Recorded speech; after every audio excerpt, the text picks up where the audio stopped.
Docteur, qu'est-ce qui lui arrive? Sagar va s'en sortir.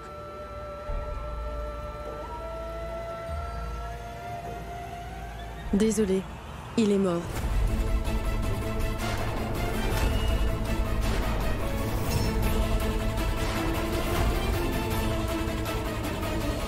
Sagar! Sagar! Sagar, ouvre les yeux, Sagar! Tu ne peux pas mourir! Sagar, ouvre les yeux! Ouvre les yeux, Sagar, ouvre les yeux! Non, je t'en prie! Ouvre les yeux! Sagar! Ouvre les yeux! Tu n'as pas le droit de me laisser, Sagar! Je t'en supplie, réveille-toi! Tu n'as pas le droit de me laisser comme ça! S'il te plaît, ouvre les yeux!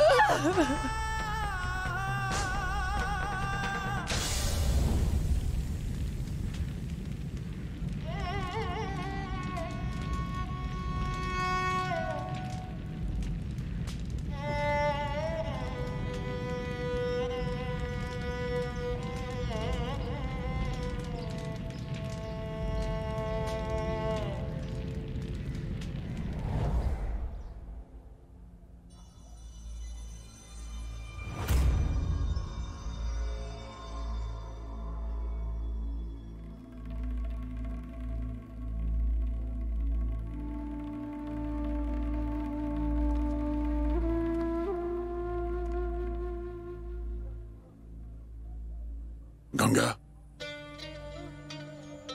Ganga, viens à l'intérieur. Il est assez tard. Allez. Ganga. Ganga, allez, viens.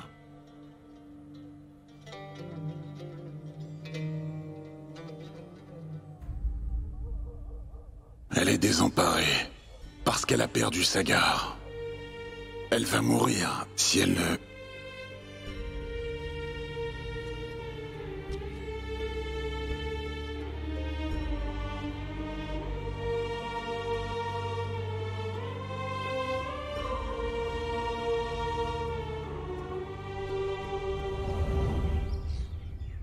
Cette femme n'a pas de chance. Elle s'est mariée quand elle était enfant et a perdu son mari.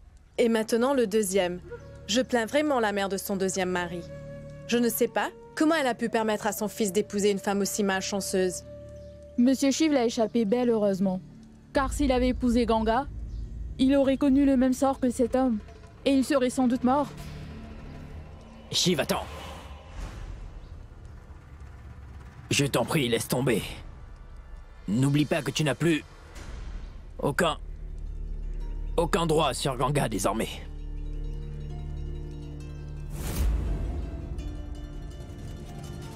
Si tu prends sa défense alors, les gens pourraient s'en prendre à toi. Ganga se sentira humilié. Et tu sais bien que tu voudrais éviter une telle chose. C'est pourquoi...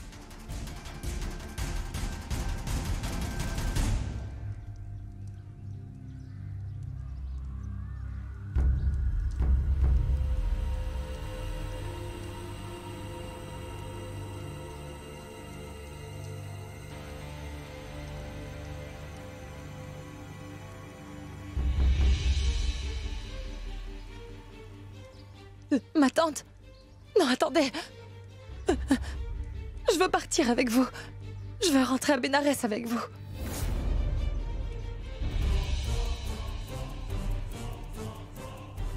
Tout ce que disaient ces femmes est absolument vrai, Ganga.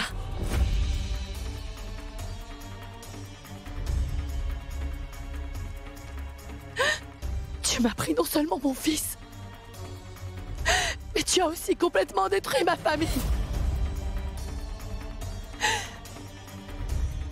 Mon mari est mort à cause de toi. C'est terminé. Dis-moi pourquoi tu veux revenir.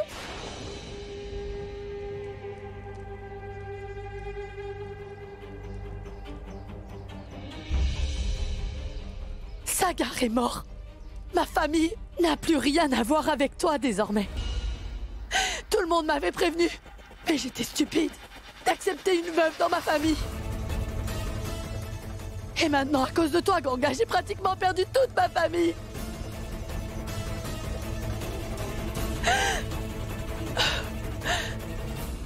Je te demande pardon, Ganga. Mais je ne peux pas t'emmener avec moi. Maman, ne laisse pas Ganga vivre en tant que veuve. Sagar. Jamais. Maman, elle a tellement souffert. Je t'en prie. S'il te plaît, assure-toi qu'elle soit avec quelqu'un qui l'aimera. Shiv. Et l'homme qu'il lui faut. Sagar. Hein? Elle est à Shiv. Il l'aime. Sincèrement. Et il la rendra très heureuse, maman. Mais la place de Ganga est ici avec nous, Sagar. Maman, je ne survivrai pas. Non, ne dis pas ça. Pitié. La société va la narguer parce qu'elle est veuve. Je ne veux pas de ça. Maman, écoute. Si jamais tu ramènes Ganga avec toi à la maison avec toi, Shiv il sera très dévasté, maman. Sagar. Sagar. Si tu refuses d'emmener Ganga avec toi, je sais bien que Shiv la recueillera. Il aime Ganga de tout son cœur. Pourquoi tu dis tout ça? Il a beaucoup de respect pour elle. Je t'en prie. Dis à Shiv d'épouser Ganga. Maman. S'il te plaît, maman. Vas-y, promets-le-moi. Oui, Sagar, oui. Je te le promets, Sagar. Je ne ramènerai pas Ganga à la maison avec moi pour qu'elle vive en tant que ta veuve. Mais pourquoi tu dis ça? Tu vas t'en sortir, Sagar. Tu vas t'en remettre. Est-ce que tu m'entends? Hein? Shiv. Je vous écoute.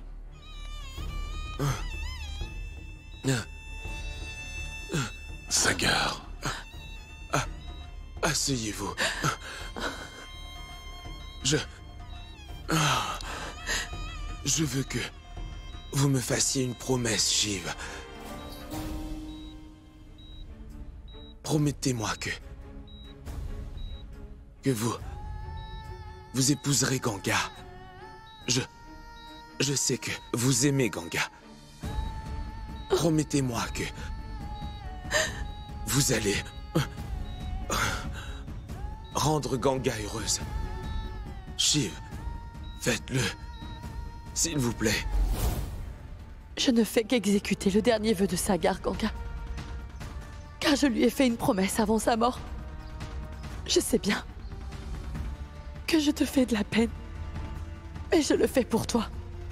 Pour que tu aies une vie heureuse, je n'ai pas d'autre choix. J'espère que tu pourras me pardonner.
Maman, que se passe-t-il?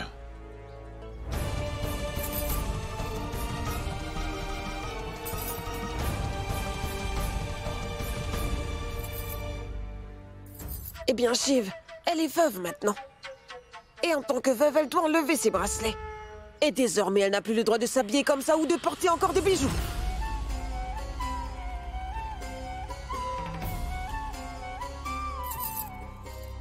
Tu vois? Même sa belle-mère lui a tourné le dos. Qui voudrait d'une femme malchanceuse sous son toit?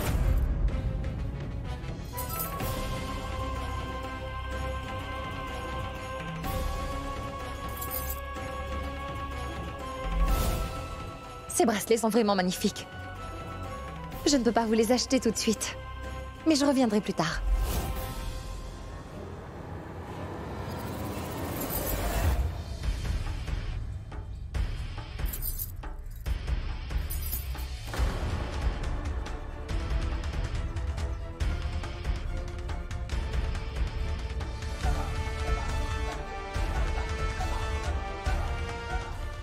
Shiv?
Ganga n'est plus veuve désormais.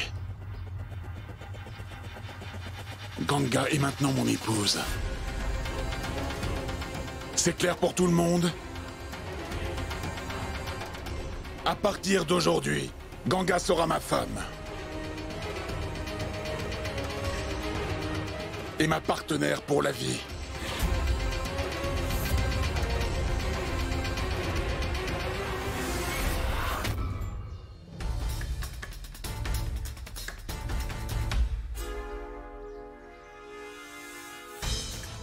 Tu ne fais que remplir une promesse. Tu ne peux pas faire ça. Ganga est la veuve de Sagar. Tu crois que c'est une plaisanterie? Sa propre belle-mère a refusé de l'emmener avec elle, en disant qu'elle a commis une erreur en acceptant. Et de plus, une veuve sous son toit. Et tu as vu ce que cela lui a coûté de vouloir offrir une meilleure vie à une veuve enfant? Cela a complètement détruit sa famille. Écoute, Shiv. Crois-moi, tu ne peux plus rien faire pour changer son destin. Tu ne voudrais pas t'attirer des ennuis. Écoute, nous sommes des humains et non des divinités. Malheureusement, elle n'est pas faite pour le mariage. Ganga est destinée à être veuve pour toute la vie, c'est clair?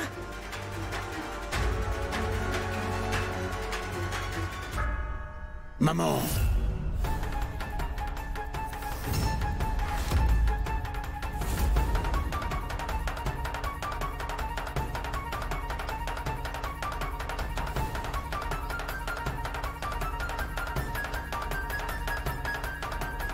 Je t'en prie. Ne fais pas ça. Le vermillon qu'elle porte symbolise notre union. Et si tu l'enlèves, ça veut dire que tu me renies en tant que fils.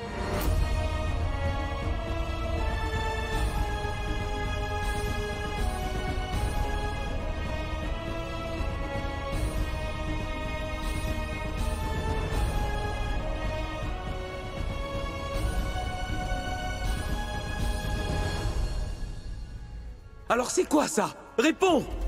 C'est moi, toi! Tu ne t'en souviens pas de notre fille, Krishna?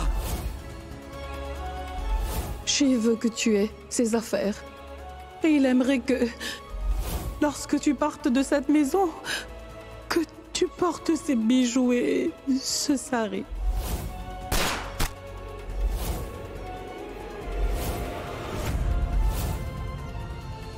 Mais tu as aussi complètement détruit ma famille. C'est terminé. Donc pourquoi veux-tu revenir? Oui, j'écoute, inspecteur. Qu'y a-t-il? Très bien. Oui, j'arrive tout de suite. Maman, c'était l'inspecteur. Ils ont pu arrêter le meurtrier de Sagar. Il faut que j'aille au commissariat. Je crois que Pratap a mis son plan en action. Je ne suis pas ton épouse. Je ne suis pas l'épouse de Shiv. Ceci est inacceptable. Ce n'est pas parce qu'il est le chef du foyer qu'il peut faire comme bon lui semble. Dites-moi, Madame Savitri, pourquoi les règles qui s'appliquent aux villageois ne s'appliquent-elles pas aussi à votre fils? Dites-moi, où est la justice? Je peux vous assurer que justice sera rendue.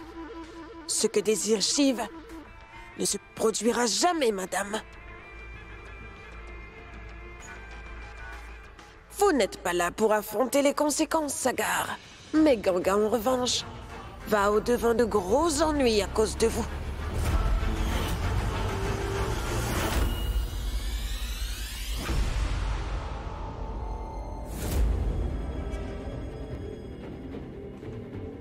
Pratap que...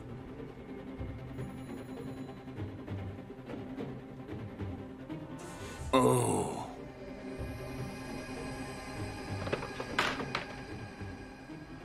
Je n'aurais jamais pu imaginer qu'un jour mon petit frère deviendrait un meurtrier. Pourquoi as-tu tiré sur Sagar? Allez, mets-toi debout. Je t'ai posé une question, réponds-moi. Dis-moi, qu'est-ce que tu avais contre Sagar? Réponds! Réponds-moi! Que faites-vous, monsieur? C'est monsieur Pratap qui a retrouvé le coupable, et il a risqué sa vie. Celui qui a tué monsieur Sagar et volé les bijoux de madame Ganga est assis juste là. Quoi, mais...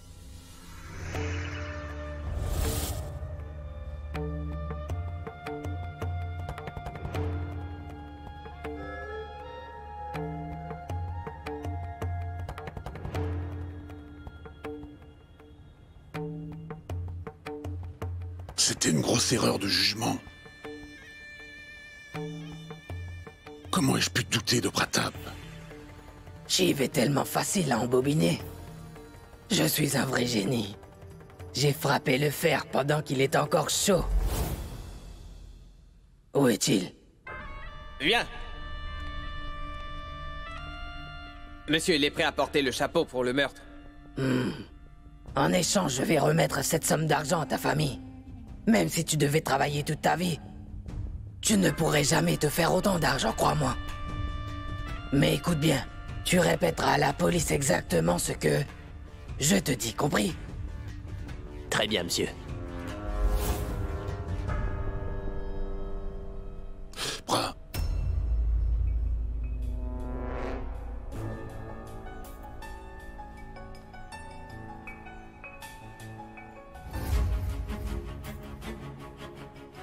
Debout! Qu'est-ce que monsieur Sagar a bien pu te faire pour que tu lui tires dessus? Réponds! C'était pour l'argent. J'ai vu les bijoux. C'était plus fort que moi. Je n'avais pas l'intention de le tuer, non, ça non. Tu as détruit une famille pour une question d'argent, c'est bien ça? Hein? Tu as pris la vie de quelqu'un à cause de l'argent? Tu ne vas pas t'en tirer comme ça, sale meurtrier! Je vais te tuer! Arrêtez, monsieur. La justice se chargera de lui et il sera puni pour ce qu'il a fait. Lâche cet homme, Shiv. L'inspecteur a raison. Écoute, ne t'en fais pas. Je témoignerai contre lui et nous mettrons la main sur ses complices. Et ils paieront pour le crime qu'ils ont commis. Tu peux me faire confiance, Shiv. Mais Shiv, attends! Shiv, je t'en prie, écoute-moi, attends! Mais pourquoi est-ce que tu m'ignores, Shiv? Je t'ai fait du tort, hein? En falsifiant le testament de papa. Je sais que tu n'as aucune confiance en moi. Et je peux comprendre ta réaction, Shiv. Je sais que je le mérite. Le fait est que j'ai beaucoup de respect pour toi, Shiv. Et tu sais que je t'aime. C'est pour ça que j'ai tout fait pour retrouver le tueur. Je me suis donné du mal pour le retrouver. Et je l'ai fait pour toi. Shiv, une dispute entre frères, ce sont des choses qui arrivent. C'est parce que nous sommes proches l'un de l'autre. Ça ne veut pas dire pour autant que je ne te respecte pas. Notre famille et toi comptent énormément pour moi, Shiv. Oui. J'admets que je me suis égaré pendant un moment. Toutefois, ma conduite a changé. Et je ferai tout mon possible pour regagner ton amour et ta confiance. Tu as choisi de mettre ta confiance en une étrangère plutôt qu'en moi. C'est pour cette raison que j'ai falsifié le testament. Je suis vraiment désolé, Shiv. Je reconnais avoir commis une grosse erreur. Alors je mérite une bonne punition. Vas-y, frappe-moi. Tu es mon aîné. Tu as le droit de me corriger pour les erreurs que j'ai faites. Vas-y, frappe-moi. Fais-le. Que se passe-t-il? Et qu'est-ce qui vous emmène ici? C'est elle là-bas. Est-ce que tu n'as pas honte de ce que tu as fait? Dans ce village, nous ne voulons pas d'une famille morale comme toi. On ne veut pas de toi ici. Oui, tu dois t'en aller. Tout ce qu'on veut, c'est que justice soit faite. Et on ne bougera pas d'ici, tant qu'on ne t'aura pas expulsé. Oui, c'est vrai, on ne bougera pas d'ici.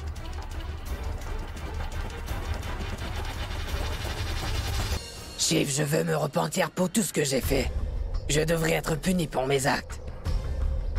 Je t'en prie, pardonne-moi, Shiv. Je te donnerai plus jamais aucune raison de douter de moi. J'ai le plus grand respect pour toi. Je te le jure, Shiv. Je t'admire beaucoup.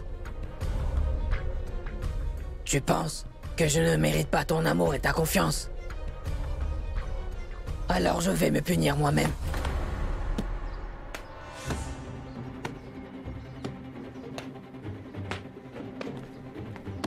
Mais qu'est-ce que tu fais, Pratap? Arrête ça tout de suite, s'il... Monsieur, vous devez venir. Des villageois se sont rassemblés devant votre maison. Ils ne sont pas contents, ils sont furieux, et ils réclament justice. Allons-y.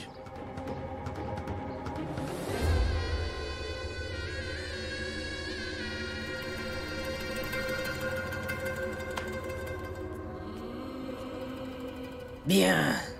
Cette fois, on dirait que j'ai aussi le soutien des villageois. Qui sait ce qu'ils sont capables de faire? En fait...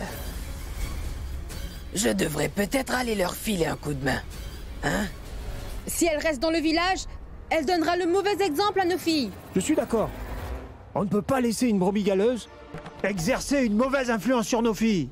Nous ne voulons pas d'une femme comme elle dans notre village. Oui, tout de suite. Reculez! Que se passe-t-il ici?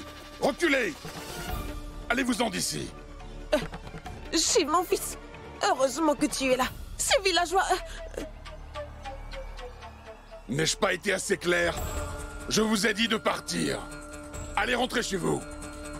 Je vous préviens. Vous avez tous intérêt à laisser Ganga tranquille. Ou vous aurez affaire à moi. Nous sommes ici pour réclamer justice et non pour nous battre.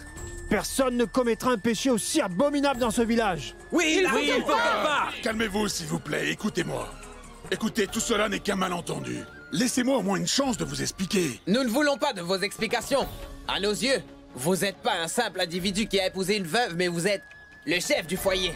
Et nous ne permettrons jamais que quelqu'un comme vous soit le chef du foyer. Oui, c'est hors de question.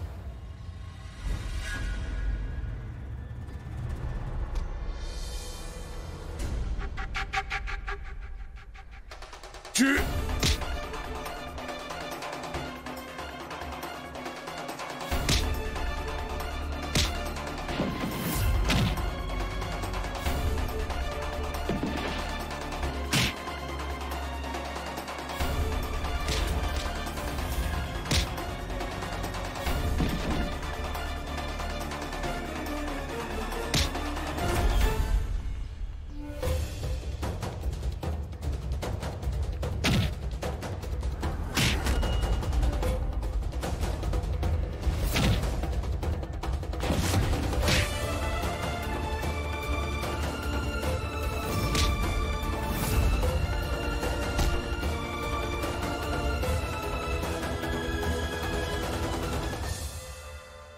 Shiv ne se laisse pas intimider par ces villageois. Je vais devoir solliciter l'aide du conseil du village. Arrêtez! Arrêtez! De quel droit vous permettez-vous de décider de ce qui est bien ou mal? Hein? Adressons-nous plutôt au conseil du village. C'est d'accord?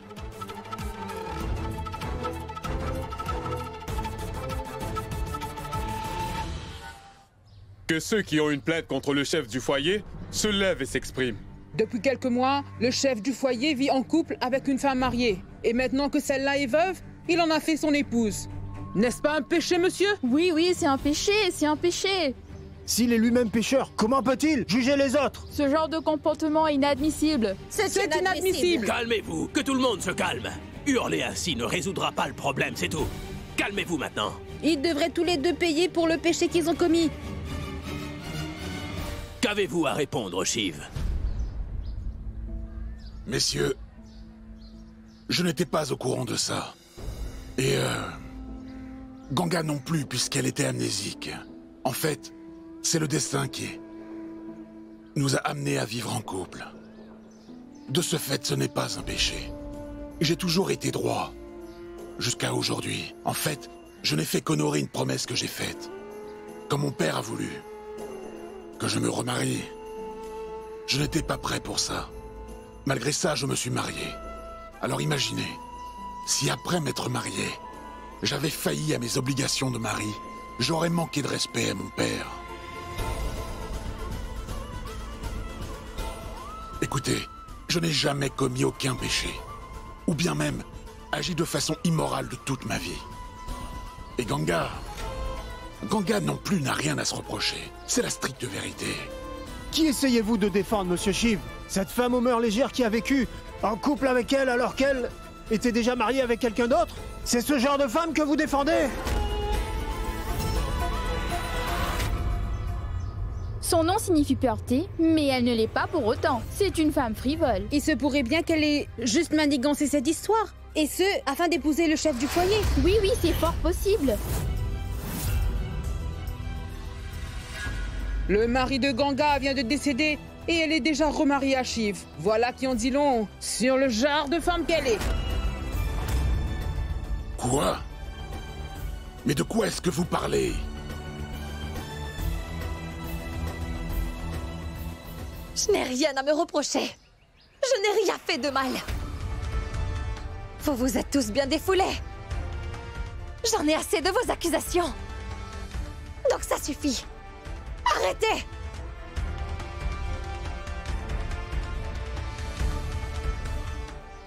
C'est vrai que je croyais également être l'épouse de Shiv. Mais c'est juste parce qu'on m'a dit que Shiv était mon mari. Et maintenant, je refuse absolument d'être l'épouse de Shiv.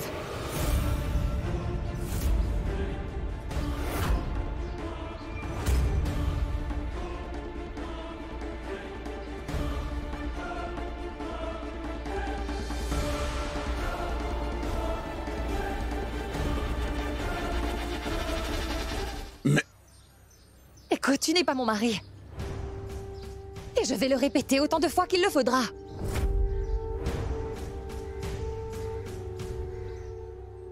J'ai eu un accident suite auquel je suis devenue amnésique. Alors j'ai cru tout ce qu'on m'a raconté. Aujourd'hui, je me souviens de tout, car j'ai retrouvé la mémoire. Et maintenant, je sais qui je suis et d'où je viens. Et je ne veux plus de faveur de la part de Shiv ou de sa famille.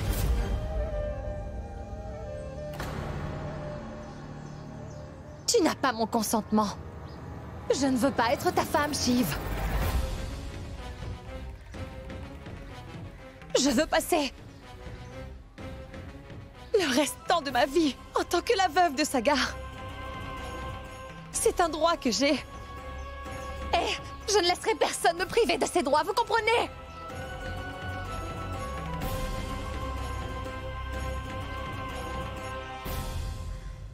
Ce vermillon ne fait pas de moi l'épouse légitime de Shiv. Tu as décidé seul de mettre ce vermillon sur mon front, sans me demander mon avis. Et ce vermillon n'a pas la moindre signification pour moi.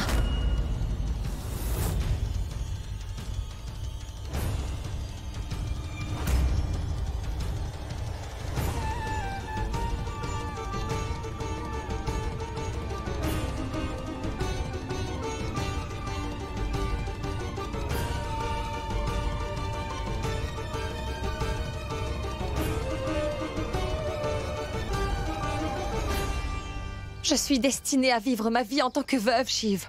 Depuis l'enfance, je fuis ce sari blanc et mon destin de veuve. La vérité, c'est que personne n'a le pouvoir de changer son destin. Ah non. Car une fois de plus, je me retrouve encore à la case départ. Quand j'étais jeune, je me suis battue contre la société pour donner des droits aux veuves.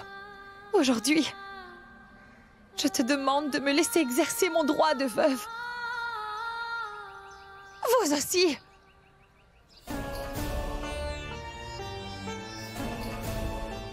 Je veux vivre ma vie en tant que veuve. Peut-être que c'est ça mon destin. Non, Ganga. Qu'est-ce que tu racontes? Dès lors, j'accepte mon destin de vivre dans le foyer pour veuve.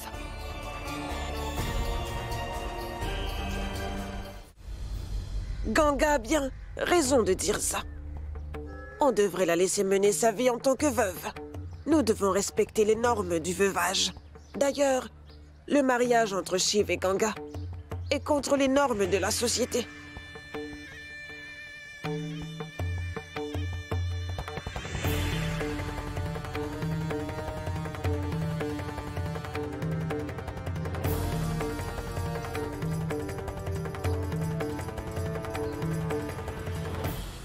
Attendez, Ganga.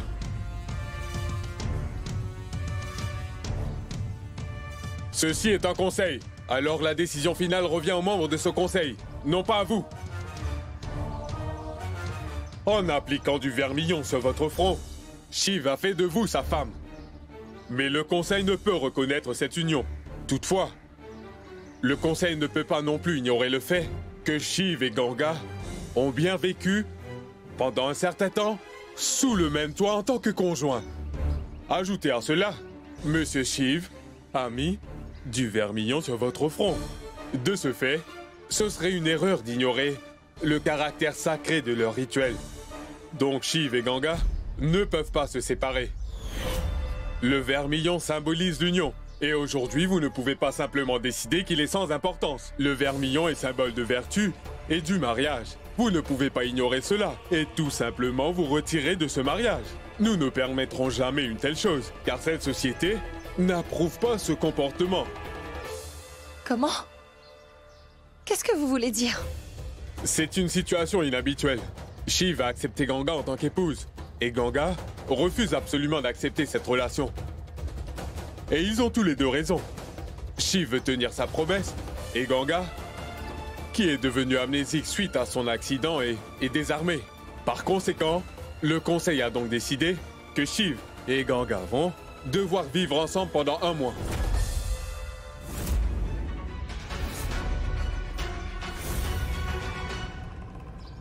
Et à la fin de cette période, ils devront prendre une décision unanime et choisir s'ils veulent être ensemble ou non. Toutefois, durant cette période, tous les deux devront vivre en paix, dans le respect et mener une vie en couple stable. Le mois passé, ils devront contacter les membres du conseil et nous informer s'ils veulent être ensemble ou bien non. Quelle que soit leur décision, le conseil l'acceptera. Monsieur, c'est une mauvaise décision. C'est contre nos croyances. Comment mon fils peut-il épouser une femme qui vient juste d'être veuve?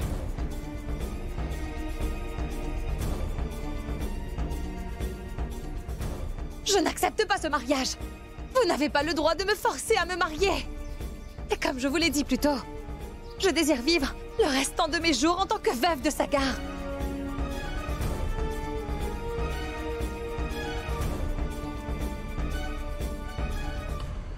Attendez, Ganga. Écoutez, si vous refusez de vous plier à la décision du conseil, votre refus sera par conséquent considéré comme une insulte. Et vous serez sévèrement puni.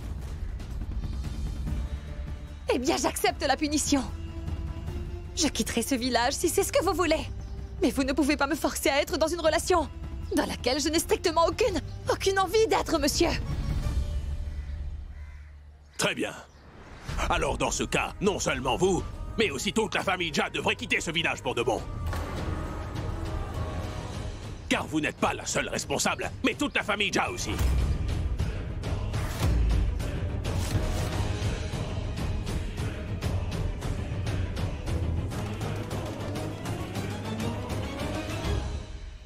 Pourquoi cherche-t-il à compliquer les choses pour nous? Aucun d'entre vous ne pourra entrer dans ce village. La famille tout entière sera bannie de ce village.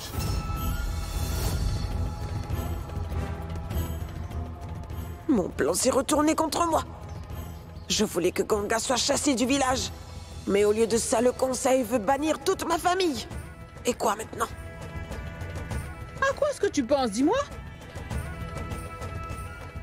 Maman. Ganga, tu ne peux pas partir comme ça. Tu as entendu ce qu'il a dit, hein? Le conseil veut exclure toute ma famille de ce village, Ganga.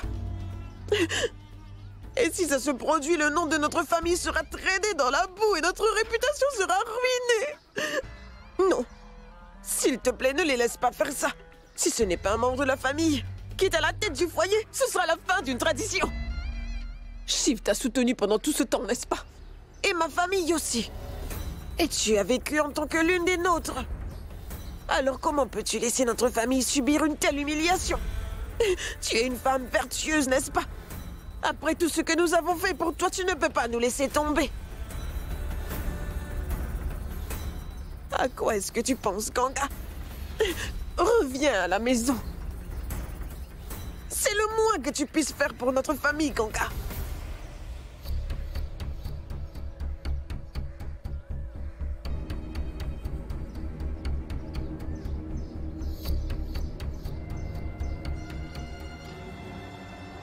Très bien.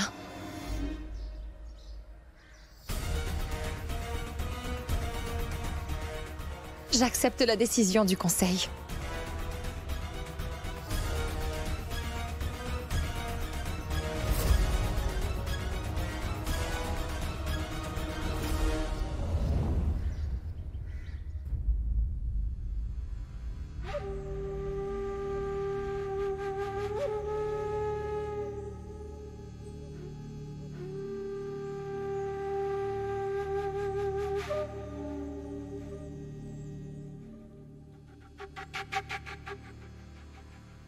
Une seconde, Ganga.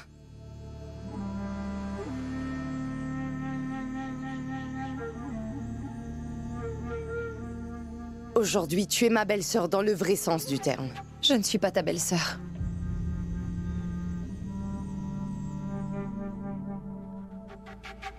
Que tu le veuilles ou pas, Ganga, Shiv a déjà appliqué du vermillon sur ton front. Ça fait de toi ma belle-sœur. Je ne serai dans cette maison que pour un mois. Comme l'a décidé le conseil. Je comprends. Même si ce n'est que pour un mois, tu es la belle-fille de cette famille. Et cela, tu ne peux pas le nier, Ganga. Je ne savais pas que Ria pouvait être si dramatique, ma parole. Quel cinéma!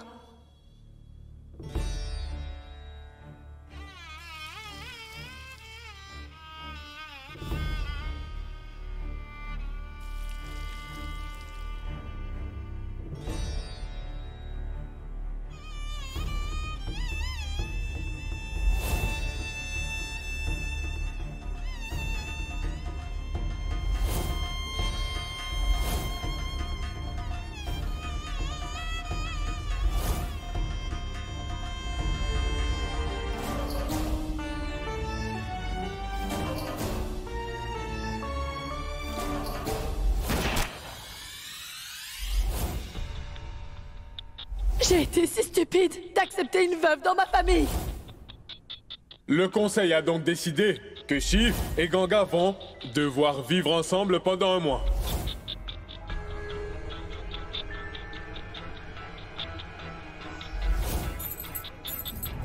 Lâchez-moi!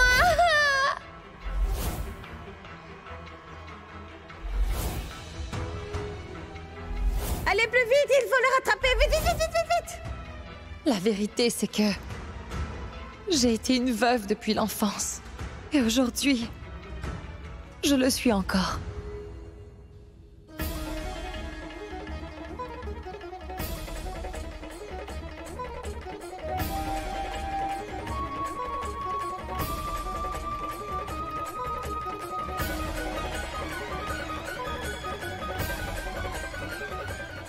Ganga.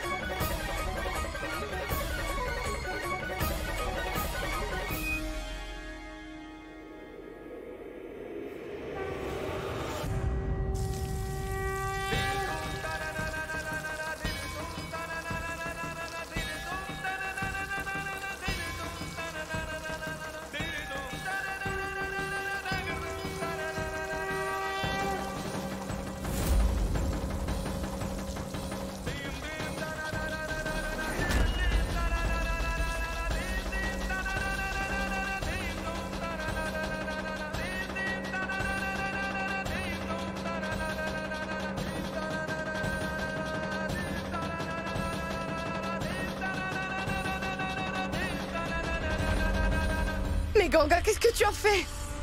Ce genre de rituel s'applique uniquement à une nouvelle mariée. Et pas aux veuves.